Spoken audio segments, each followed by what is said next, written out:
ni dobil niti potrebnih glasov, ki so mu jih obljubili njegovi morda bodoči koalicijski partnerji. To zagotovo ni konec sveta. Pričakujemo seveda drugi krog. V Slovenski ljudski stranki smo se pač odločili, da glasovnic nismo dali.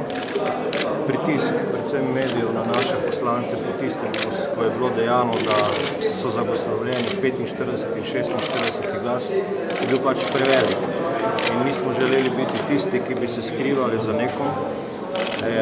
In smo predvsem želeli doseči s tem, da bo glasovanje o mandatarju transparentno, jasno, čisto, brez tropice suma, da je kdorkoli storil kakorkoli drugače, kot smo se dogovorili.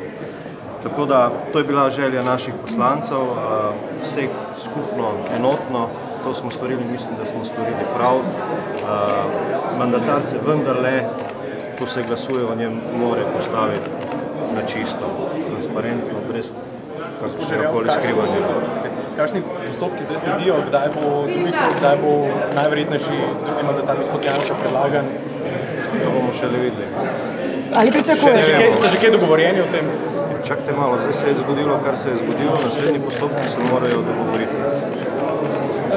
Tole mogoče bi vas jaz prosil za komentar. Gospod Tirk je sklical pravzaprav malo nenavadno svojo novinarsko konferenco pol ure, preden je bilo tule sploh znano, kakšni so rezultati. Kar je jasno kazalo pravzaprav samo v eno smer, da bo Zoran Janković ostal brez podpore. Zakaj bi sicer predsednik imel novinarsko konferenco? Težko komentiram to.